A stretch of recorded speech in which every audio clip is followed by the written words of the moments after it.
this is Sabina at Crosskeys Crafts. On the day when I'm recording this, I have just come back from a week in Germany visiting my family, and I was eager to get back into the craft room because I started a little project before I went away and I really wanted to continue this. I need to make a birthday card for a gentleman who celebrates his 60th birthday. And all I knew about this gentleman is that he likes to play the trumpet. Well, I know a bit more about him, but that's one thing that I thought, sets him off from other people. So I went on to Amazon and I was looking for some trumpet dies. And I found something. I found some more musical instruments, actually. And there's the trumpet. And the great thing about this, I got really excited about this when I saw this. This is a set that comes with lots of cats, and this gentleman owns cats. So I thought this would be really great, and it also came with these sort of musical notes as well. So I thought this would be perfect to make a card, and I've just ordered it. So I die cut all of the cats. Some of these have got closed eyes, and the ones that do have closed eyes, the indentations for the closed eyes, they're not very good. They don't show, but I could always add them with a pen. So I didn't go for them for this card. What I have gone for and have already prepared are these two cats here. And the ones with the open eyes, don't know how well the camera picks it up. I put some vellum behind that I just painted green with an alcohol marker, and another little piece that I painted pink. So I've got a really subtle look there on the face. The dies also come with this scarf or bow as such, so I thought these were really cute. And also on this one here, I cut, let me just put the white paper underneath, I cut out the little arm just with my craft knife because I want the trumpet to be properly held. So I've already prepared these. I think they're so cute. So because one cat is facing one way and one is facing the other way, I have cut one normal trumpet the way the die cuts it, so that will be perfect for this one. But I've also cut one from the back of that gold cardstock. But when you do that, let me zoom in, you can actually see that you've cut it from the back because you've got these edges, basically the edges are sort of facing upwards. I made sure when I put the mirror cardstock down that I put some copy paper underneath so that I wouldn't have any indentations from my cutting plate. But one thing I need to do now is I have got a tool here. It's one of those ball tools. And when I go round this now, I can basically reverse this sort of being curved upwards. I can undo that, at least imitate it sort of going downwards. So I would just go around that. It's not perfect. It's not the ideal thing. Also, I think I've got some residue glue on there, but it will make it look a little bit better. Hope I'm still on camera there. So I've still got these being a bit creased. What I can do is use my bone folder and flatten this a little bit from the top as well. So it's not the perfect shape as the other one, but it'll be good enough for the card. Don't know if you can see the difference there. So this is for this kitty. So I've also cut here on the side a little 60. I still haven't found my bigger 0. This is a continuous drama. I have bought some new numbers, but they were a bit too big. So anyway, I will work with what I have at the moment. So for the back of the card, I know this will be busy, especially with these notes here. I thought I just want to do some, well, at first I thought some plain cardstock, but I want to do something different because it's a special birthday card. So I have dug out some of my more or less black and white cardstock.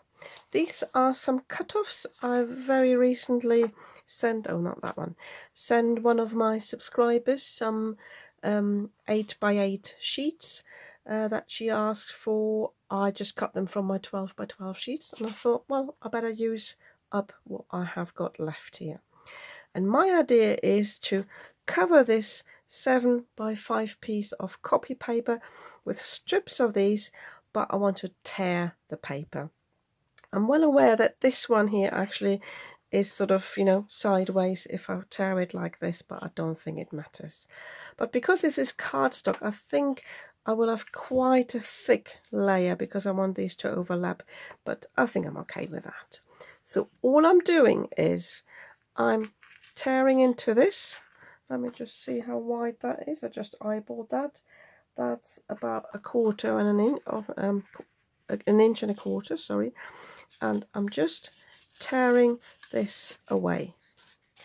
Depending on which piece you tear away, you get a different edge.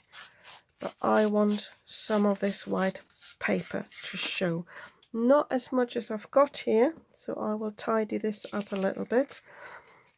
And I can just go in, back in here and tear this away. And then I've got a slightly neater edge. I'm not too bothered what it looks like on the back, but I try not to make it too thin. These are, by the way, these are longer than the 7-inch strip. So I will do this with 4 or 5 of these papers. I don't know how many I need. And I will glue these down just with my Berliard's glue. I will start actually at the bottom so that the one I want on the top sits on the top, yeah, if that makes sense, so that these bits are obviously overlapping the piece underneath. I just wanted to show you this. I find if you actually have both hands there, one tearing upwards and the other one holding it in place, the result was a little bit better. It's a little bit more controlled. But I find different patterns of these react differently. But I thought, as I said, the result is a little bit better here. I've glued all my pieces down. I put some scrap paper on my desk as well, so where I had some overhang that got stuck to the paper. Now that this has dried, I can cut it again to the right size. I might even cut it a wee bit smaller than 5x7 so it fits on the card nicely. I did finish with the same pattern I had at the top. I just used the other piece here. It's going in the different direction. I didn't even realize that. Obviously the bottom piece, you don't need to cut the edge there because that will just be cut off straight anyway. But I'm quite pleased with this look so far. I am well aware though that this is rather busy, so if I placed my musical notes on here now, they would not show, they would disappear.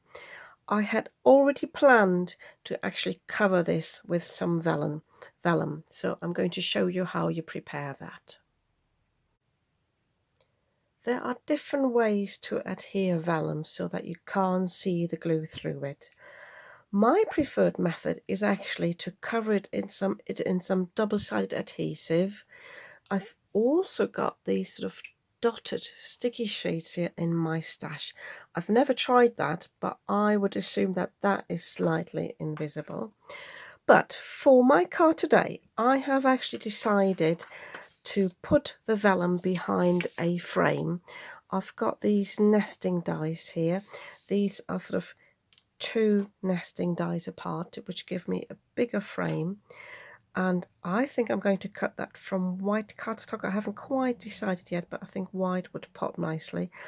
And then I can adhere my vellum just behind that frame, which means I've still got the original cardstock around it, which I quite like because you can still see the teared edges a bit more, but the actual area behind that frame will then sort of blend in, and I've got a much nicer area to work with, and like the musical notes will pop more. And with the frame, I think the cats will pop a bit more. So I really like that idea to have a frame sort of not all the way around but on the inside of the card. So I'm going to cut this off camera. I will place these two together, making sure I've got an even frame. I will put some washi tape around that, put that onto my cardstock. I don't want to introduce another colour, although silver would go really nicely with this, but I've got the golden trumpets here and the golden lattice, so sorry, golden numbers, so I don't want to introduce another colour. Maybe some pearlescent white if I can find it in my stash. I have stuck my frame onto my card. I'm really pleased with this now, and I've also put it on a shopboard card base, which is 5 by 7. So that's all finished, and all I need to do now is to decorate it with my elements. So this is, look at this, this fits perfectly onto that frame. I will have a play off camera where I'm placing the mice, so I won't show you that. I can imagine that this one maybe sits at the bottom, maybe both at the bottom, because I think I want to include a happy birthday sentiment, but I'm not quite sure about that yet. But I'll do that off camera and show you the finished card in a moment. I've got this very intricate die cut here, and normally I would just use my zig glue marker and I could easily cover that and stick it down, but I've just shown you this. These are the sort of glue dots, so I thought I might just as well use that. I think I have been gifted this, so I don't have a lot of that. I can't give you a source, but maybe you have something like that in your stash and you've never used it. So what you do is you place this piece down, these are the glue dots on there, and then I'm using the release paper to pick up the glue dots. And the idea is then that the back of this die cut is covered with all the glue dots, and then will stick down on my piece. So, but I can already see it hasn't really worked. So let me just get my bone folder. This is very old. I've had that for quite a few years. Maybe that's because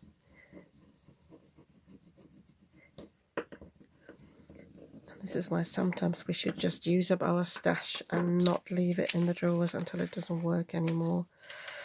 That worked a little bit better. So you need, can you see now where I've picked it up? So you need some pressure there. I will make sure though that I've got enough glue on the end, so I will just use my glue pen just on the loose bits here, because I definitely want them to stick down. The rest looks covered okay. So obviously with this not being wet glue, I have to place it down straight away. Just see a little bit that's not covered here.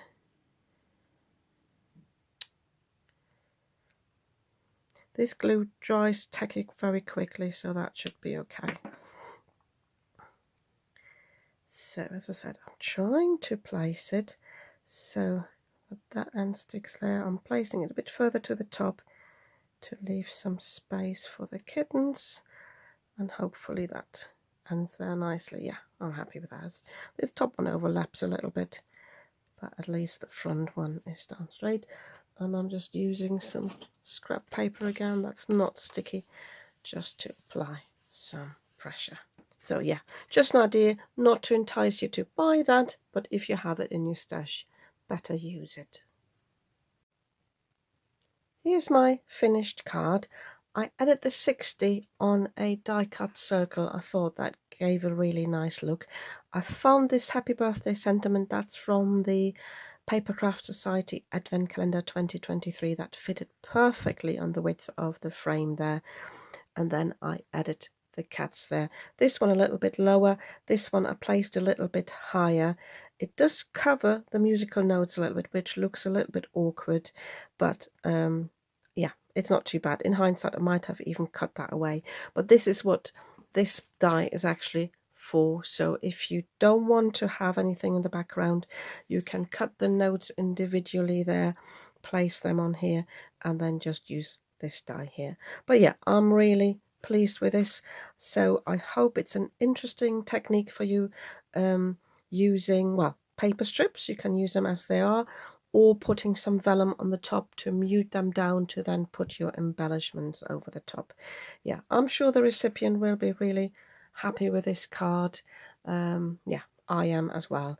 And if you like this card, please like, subscribe to my channel, and share this video. I'd be really happy about that. And I'll see you soon with another video.